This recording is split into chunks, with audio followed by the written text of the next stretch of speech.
हरे कृष्णा दंड प्रणाम आप सभी को। तो आज हम भगवद गीता के 4.10 श्लोक पे चर्चा करेंगे। वीतराग भय क्रोधा मन्मया मामुपाश्रिता बहवो ज्ञान तपसा पूत मद्भावम आगता। अनुवाद तथा तात्पर्य श्री प्रभुपाद जी के द्वारा। श्री प्रभुपाद की जय। आसक्ति, भय तथा क्रोध से मुक्त होकर मुझ में पूर्णतया तन्मय होकर और मेरी शरण में आकर बहुत से व्यक्ति भूतकाल में मेरे ज्ञान से पवित्र हो चुके हैं। इस प्रकार से उन सबों ने मेरे प्रति दिव्य प्रेम को प्राप्त किया है। तो यहाँ पे भगवान बहुत सुंदर समझा रहे हैं कि हम हमें अपनी आसक्ति को, भय को और क्रोध से मुक्त होकर भगवान में तन्मय हो जाना चाहिए, भगवान की शरण ग्रहण करनी चाहिए। क्योंकि ऐसा करने से बहुत सारे लोग भी पहले भूतकाल में पवित्र हो गए हैं और भगवत धाम को प्राप्त कर चुके हैं और अपने हृदय में भगवान का प्रेम जागृत कर चुके हैं। तो दिव्य प्रेम को उन्होंने प्राप्त कर लिया। तो भगवान ये उदाहरण से समझा रहे हैं कि भगवान जो है उनको पाना जो है वो दुर्लभ नहीं है। दूसरे लोगों ने भी प्राप्त कर लिया भगवान को, तो इसी तरह हम भी भगवान को प्राप्त कर सकते हैं इसी जीवन में। तो तात्पर्य में श्री प्रभुपाद जी समझा रहे हैं बहुत सुंदर कि विश्व में आसक्त व्यक्ति के लिए परम सत्य को के स्वरूप को समझ पाना बहुत ही अत्यंत कठिन होता है। इसलिए हमें सबसे पहले इंद्रिय विषयों से, इंद्रिय तृप्ति से आसक्ति को त्यागना होगा। तो जो लोग देहात बुद्धि में आसक्त होते हैं वो भौतिकतावादी में इतने लीन रहते हैं क्योंकि उनको ये समझ पाना असंभव है कि परमात्मा व्यक्ति हो सकते हैं, है ना, यानी भगवान श्री कृष्ण ही हो सकते हैं।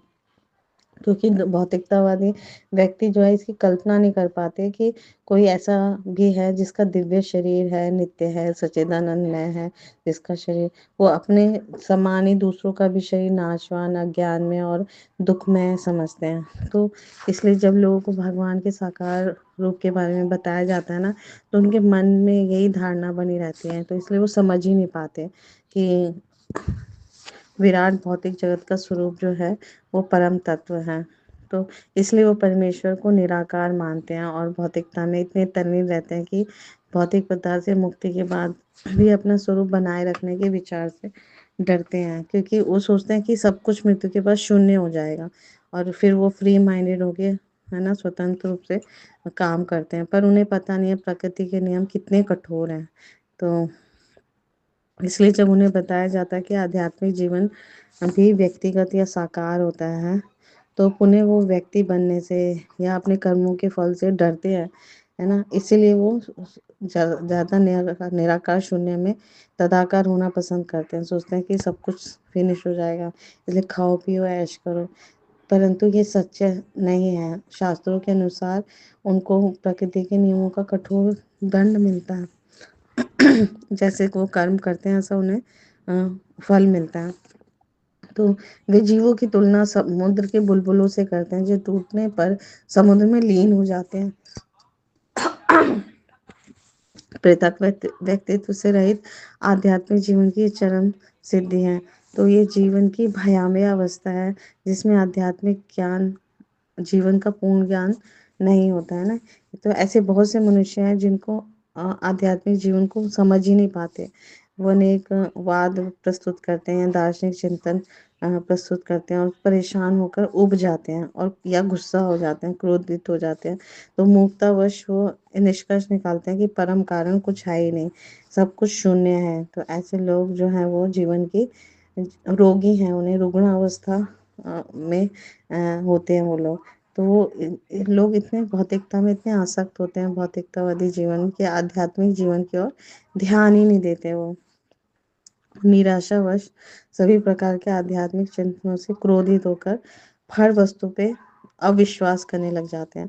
तो और फिर लास्ट में क्या होता है, कई बार कुछ लोग, मनुष्य इनमें से इन्हीं स्तर के लोगों में से कुछ लोग मादक वस्तु का सहारा लेते हैं और मति विभ्रम को कभी कभी आध्यात्मिक दृष्टि मान लेते हैं कि हमें ये जो नशा मिल रहा है यही सब कुछ है।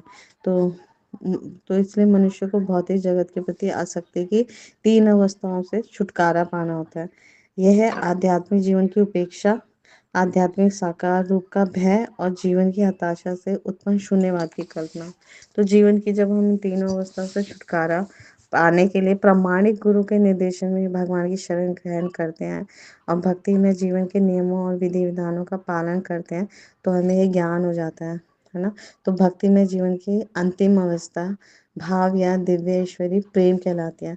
तो ये बहुत बहुत ही ज़्यादा मुश्किल से मिलती है और शुद्ध भक्तों के संग ही मिलती है।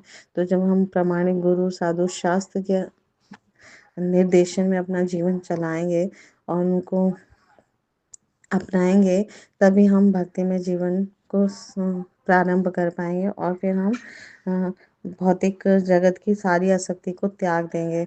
तब हम भगवान के रूप के प्रति, उनके है ना पवित्र नामों के प्रति एक आकर्षण महसूस करेंगे, अनुभव करेंगे। तो भक्ति रसामृत सिंधु 1.4.14-15 श्लोक के अनुसार भक्ति का विज्ञान बता रहे हैं यहाँ शिव बाबा जी। ये बहुत सुंदर श्लोक है, इसे हमें आत्मसात करना चाहिए और अपने जीवन में पूर्ण रूप से उतारना चाहिए।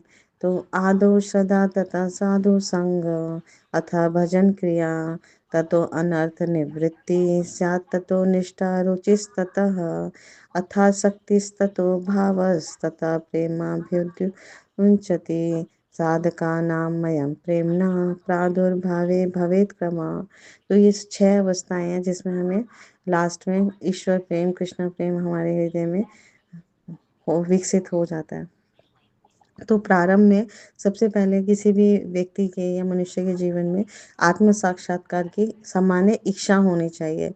तो इससे मनुष्य ऐसे व्यक्तियों का संग करने का प्रयास करता है जो आध्यात्मिक दृष्टि से उठे हुए हैं, यानी शुद्ध भक्तों के संग में वो सीखता है, समझता है और आत्म साक्षात्कार के बारे में जब उसको समझ आती है तो वो खुद भी प्रयास करता है।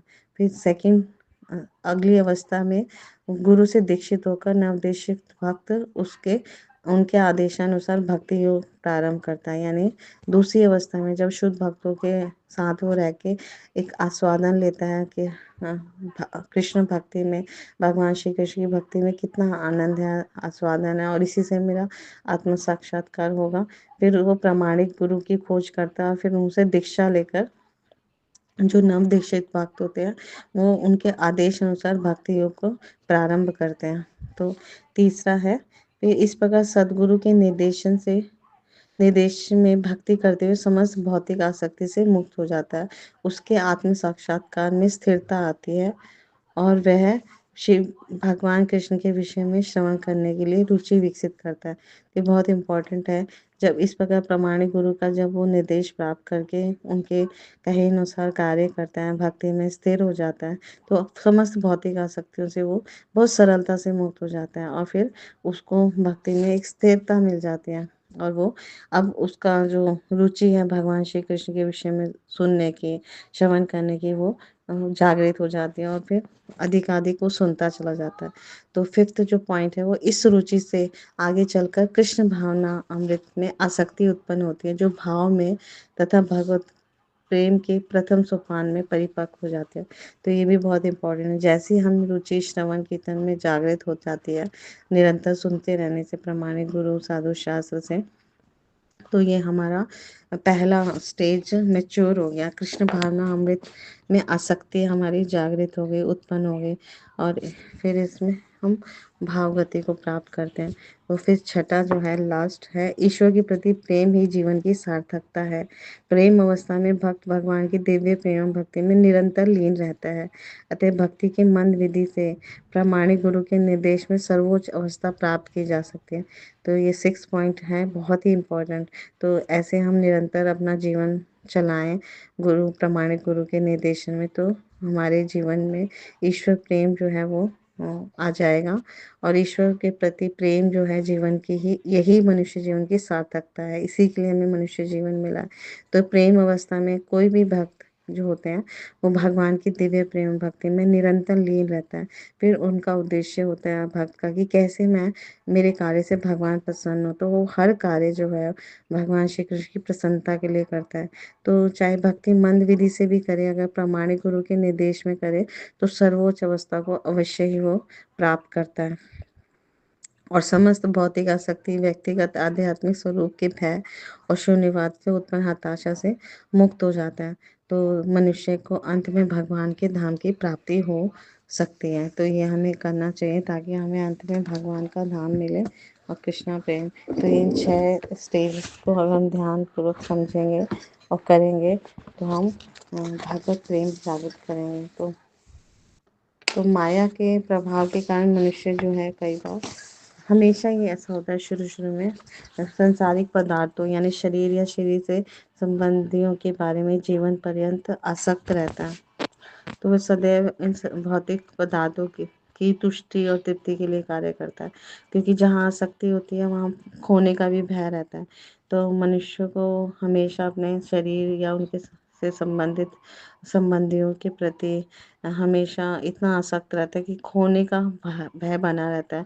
तो इसकी सुरक्षा के लिए वो बहुत प्रयत्न करता है, आजीवन प्रयत्न करता है और सोचता है कि ये मेरे लिए सदा सर्वदा रहने वाले हैं, पर ऐसा नहीं होता, है ना?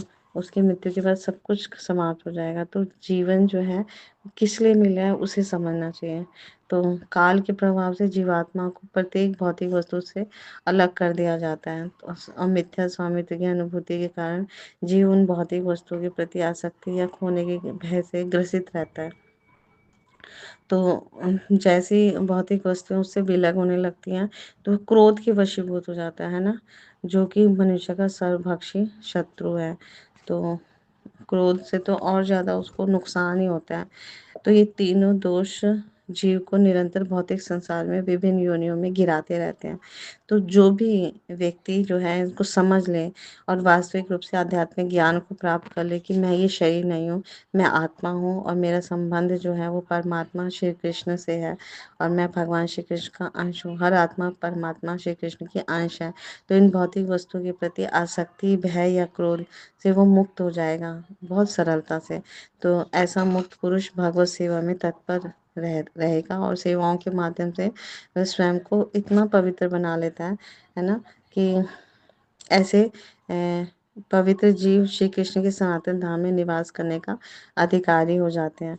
तो सर्वोत्तम और सबसे शीघ्र पवित्र करने वाली जो सेवा है वो भगवान श्री कृष्ण के पवित्र नामों का जप है।